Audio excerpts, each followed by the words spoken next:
all together.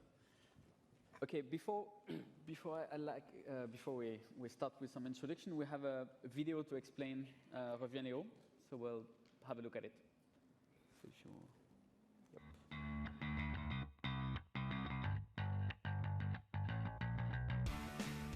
On est une équipe de 300 jeunes surmotivés et internationaux. On a dans la société 29 nationalités. On est une start-up en pleine expansion. On arrive dans la phase scale-up. Nous avons aujourd'hui 850 000 utilisateurs et nous avons vendu l'année dernière 30 millions d'euros de billets de train. Nous avons une croissance de 200% par an et nous embauchons une personne par semaine. Chauffeurprivé.com, aujourd'hui ça représente des centaines de milliers de courses sur l'année 2014 et des millions sur l'année 2015. Notre société double de taille chaque année. Nous étions 20 en fin décembre 2014 et visons à être 50 en fin décembre de cette année. Et pour cela, nous cherchons des profils de tout type. Reviens a 5 ans. On a levé à peu près 20 millions de dollars. Dans la catégorie de location de voitures, on est les meilleurs au monde, devant les Américains, devant les autres boîtes européennes. La solution est utilisée dans 40 pays dans le monde. Et pour rester à une échelle mondiale, aujourd'hui, Reviens compte environ 8 nationalités au sein de ses bureaux. On est présent aujourd'hui dans 11 pays. On recrute plus de 50 personnes dans les mois qui viennent. La fourchette, aujourd'hui, c'est 400 personnes réparties sur 11 bureaux. Showroomprivé.com est une société qui a réalisé en 2014 plus de 500 millions d'euros de volume d'affaires avec plus de 40% de croissance et près de 1000 emplois créés en quelques années. Il y a actuellement aujourd'hui en 2015 une centaine de personnes pour développer la société, pour pareil, déployer le réseau à l'échelle mondiale et il y a plus de 110 postes à pourvoir. On a besoin de vos compétences, de vos talents et des expériences que vous avez pu constituer à l'international. Reviens Léon ou Léonie, on a du challenge à la maison. Ici, on fait des trucs super, on est hyper motivés pour attaquer et manger le monde. Léon, on t'attend chez Reviens, on a hâte que tu arrives. À Paris, en France, il y a plein de choses à faire. Reviens, on a besoin de toi. J'ai moi-même passé 1 an et demi aux États-Unis, je suis revenu. Léon, c'est possible, reviens. De toute façon, il y aura toujours une place pour toi. Reviens Léon, on innove à la maison. Reviens chez nous et on va bien s'amuser.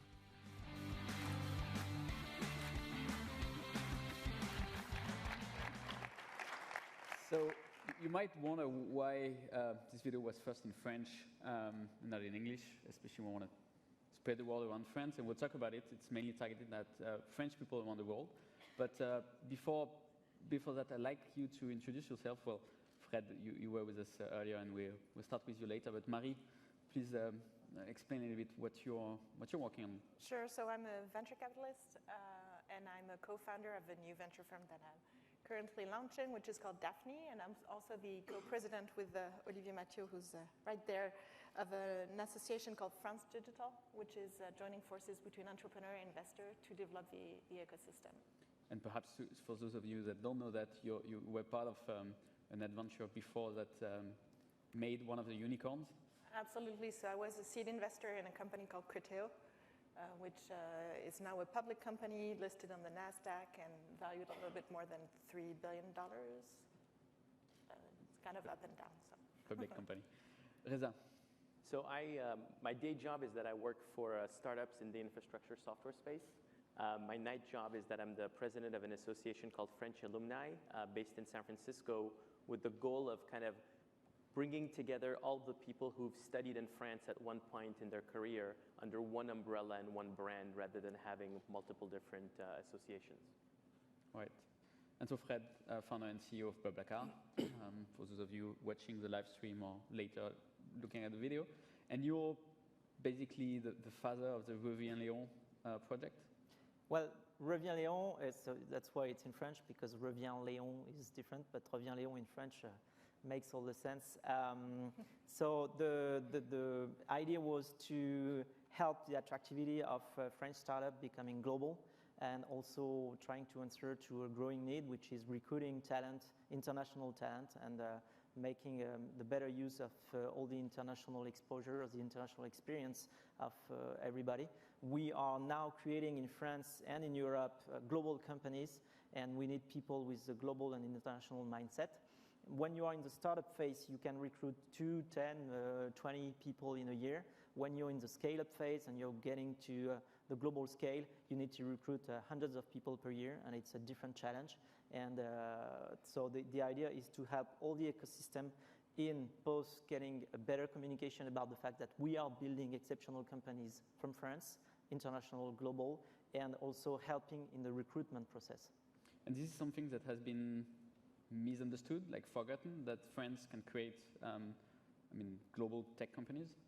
Well, it's sometimes, when people think about moving around, whether going in the US, coming back, going somewhere else, having parts of your career in international places, we believe that the key to actually these skills going around is to have attractivity in several places in the world. So we want to make sure that the French startups have this attractivity, to make sure that skills go around. You can have part of your career somewhere, part of your career somewhere else. And then we need to make sure that our startups have this image. So it's not forgotten, it's just that being French, we all know that we like to complain and we like to say all the things that are not perfectly right and we want to fix them. But when the challenge is to communicate internationally, we need to make sure that our voice is heard as well and that we have the opportunity to say we're building great things from France. Marie, is it something you've seen with all the companies you've worked with, that they have issues to hire talented people, perhaps especially those of them who have traveled and then would like to come back or could be invited to come back? Yeah, so the two challenges are to have people with international exposure, because obviously now that we're in a global economy, you absolutely need to be successful everywhere, and that means that you need to have that diverse and international talent base in your own company. But what we also need, and that we are still a little bit lacking in France and in Europe in general, is the scaling skills, meaning that we are now creating unicorns in Europe at a larger pace than we were ever before. And it's they have multi-corns, so I don't know, now you're on the 10 billions or whatever scale, but that means that these competencies of building companies that are worth this and that are scaling at that pace, and the management talents that you need there, the product talents that you need, the business development talents that you need, we have very little in Europe because people have not done it before. And in the US, you have a lot of these talents, and there's a lot of these talents in the US that are actually either Europeans or coming from elsewhere as well. So the fact of having this flowing around and having this experience of how to grow a company from 100 million euro to $1 billion to €1 billion and then to 10 billion euros is something that we are still at the beginning of in France. So all the middle managements, for example, skills, we don't have that much talent pool in Europe to go for. So usually we're hiring from the US. So this is typically something we did for Criteo. And to find that talent, let's say we all agree on the fact that we need more. It's easier to target French people who have been traveling and who are perhaps based in the US right now than targeting anyone, like international people. That's a tough question. Some people ask, like, why focusing on French people and having Léon back and not Jack joining? So I can answer on that. So you need to begin somewhere, right? If you remember your marketing classes, you know that it's 3 times less costly to actually bring back a customer who already consumed your product than it is to conquer a new customer. So we started with the easy part, which is actually making sure at least that the people who know France have the idea that they could come and help French startups, and those people are mostly French. So it's part of it. Maybe if the program is working well, because it's restarting, we started a month ago, and we already have more than 100 people who have applied for jobs in the companies of the program. Maybe if it works well and if we can develop that, next year we'll launch Welcome Jack. But for now, it's Reviens Léon. And it's also in the naming, we chose Reviens Léon because it was a famous advertising from pastas in the 80s, which says Reviens Léon. So you're looking for people who are over 35 or something? Yeah, so it's like people who've seen the ad in the 80s will understand this campaign. So it's really our target, people between, I don't know, like 30 to 45. Because if you talk about this ad to people who are 25, they don't know it. Well, I 30, I always don't know do it. the joke You that don't know I it? didn't got it before, right? The first time, I never got it. I don't get it. Well, because you're not. I'm under 30, that's why. Yeah.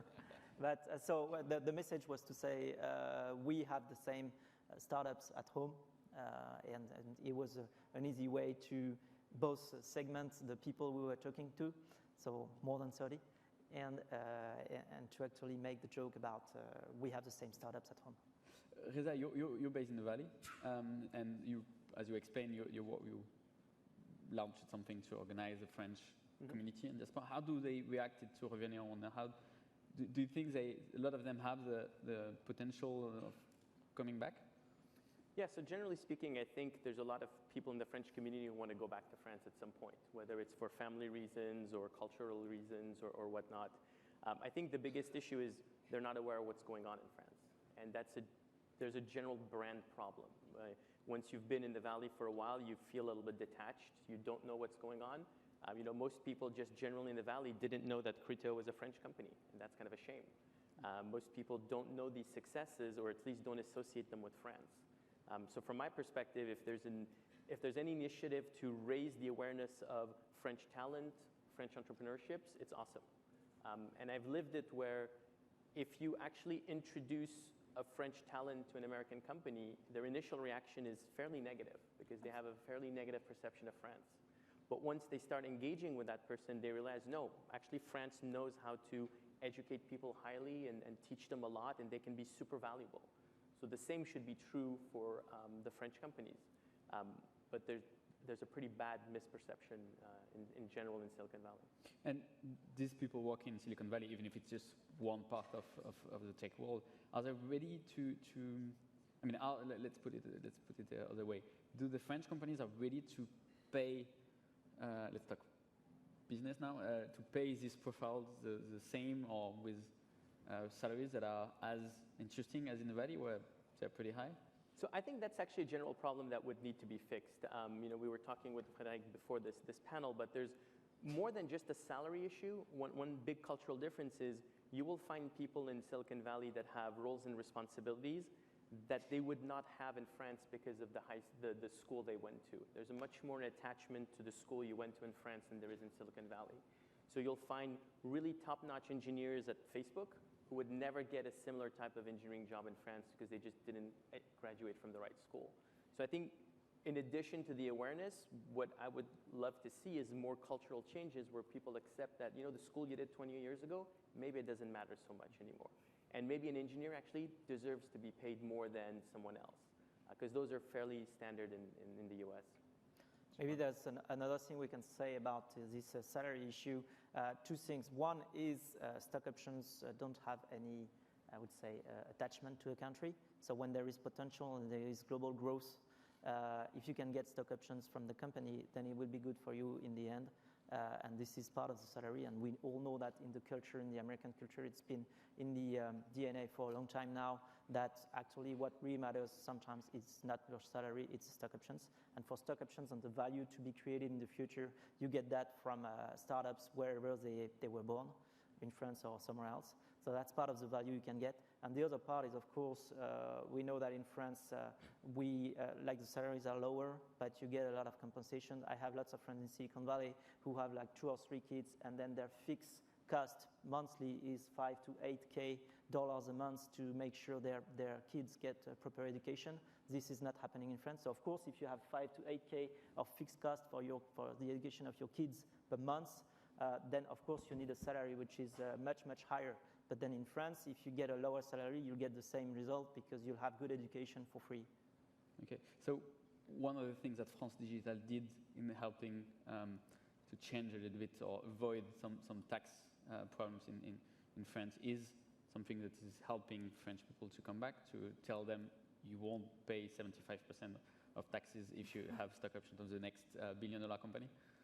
Absolutely. I mean, one of the main reasons we fought very strongly against the new taxation of the capital gain taxation regime that was firstly put in place in 2012, so a long time ago now because it's changed, but was already for the French employees and entrepreneurs, and it was not, we're all about value creation and growth, and having so much taxation so heavy on capital gain was just killing the whole ecosystem. And so we expanded it, obviously, to international talents, so it would not be an issue. The other thing to come back to the cultural is that if you look at the culture around giving stock options in France, so around the startups, one of the barometer and the study that we do in France Digital is measuring the gaps and because it's basically for France, it's a new model, the startup model. So to show them how much, and this is what we did for the capital gains taxation regime discussion. So we told them, look at what the average gap between the salary of the CEO and the average salary in the company, it's 2, so it's very small. But 90% of this company give stock options to their employees. And in average, 1/3 of the employees do have stock options, basically. But if you take a company like Criteo, once we moved to the US, we realized that we had to give stock options to 100% of the employees because that was the norm in the US. So why should we give a stock option to 100% of the US employees and not the European or Asian employees, right? So this became the norm of the French company as well, basically. And we adapted. And the way we do compensation at Criteo today is the way any US public company would do, meaning that we have benchmarks from comps, from companies that are basically in the same area we are, valued kind of the same thing, and we look at all the different type of roles and the equity package, and so we align a little bit to the markets, so we know we're competitive. And you're right, we pay engineers more than average because... The company I work for, Sigfox, has a 100% rule for stock options, so everyone gets it. So we see some examples. But I'm not sure you really want to focus just on compensation. Quite honestly, looking at it remote, it's not purely a matter of compensation. I think what Frédéric is saying is far more important. There are actually opportunities to make a fundamental change in an industry or in a market. And that's one of the things that's very attractive about Silicon Valley is when you go there, the entrepreneur has this dream that whether you believe in it or not, he thinks or she thinks, I'm going to make an impact on the world. I'm going to change something. And that's super attractive, far more than purely compensation. And if you now start to have the same level of attractiveness of companies in France who have global visions and global desires, then that needs to be known so that people would feel comfortable. Because usually people say, I want to go back to France. I'm not sure what I'm going to do there. I don't want to go work for a large French company or a French bank. And they don't know about what else is going on. So again, the more it's known, then people actually have a choice and they can choose what they want to do. And also to make things clear, the Reviens Léon message is not to ask French people who turn entrepreneur or entrepreneur to come back to France to launch the startup, right? I mean, no, if they want to, it's fine, but it's not what you're asking them to consider. Yeah, there are other programs for that. There is a French Tech Ticket or other programs like this, but the Reviens Léon is more for people who have evolved in hyper-growth companies who have this experience of building growth, of making sure that the company is thinking global and consistent and scaling everything to come and help the companies which are born in France to actually get to that level as well and bring this spirit with them. So it's more like the resources, like startups, but not obviously not all entrepreneurs, people who've been working in startups and who have seen from the inside what it is to build a global company in hyper-growth phase. And the French Tech Ticket is for international people, right? For foreigners, not French people. Marie, you wanted to share some numbers? Oh yeah, maybe to come back to your point about just having an attractive project and being very strong in terms of ambition. So obviously, like companies like Sigfox and trying to build like a worldwide operator for the Internet of Things, or like BlaBlaCar trying to bring that car sharing project to the world. We need obviously to talk more about that ambition, but we also have an average numbers that are pretty good and that we usually do every year in France during the same barometer, which are that in average, the French startups grow 43% per year, and 39% of their revenue is done abroad, so they're really international from scratch. And if you look at the average growth in terms of number of employees, it's 22% per year. The average age is 32 years old. And so that's pretty much the thing. So we have like a very good growing base and some role models that are leading the pack. And I think so it's reasons to really be proud of and try to build the next step. But to assume the fact that we will not do it alone, so to really try to attract all these international or French international talents from abroad through the French Tech ticket, or past French Tech, I never know which one it is, but for foreigners, and Reviens Léo for French, so to build it. So key talent is one thing to have more billion-dollar companies.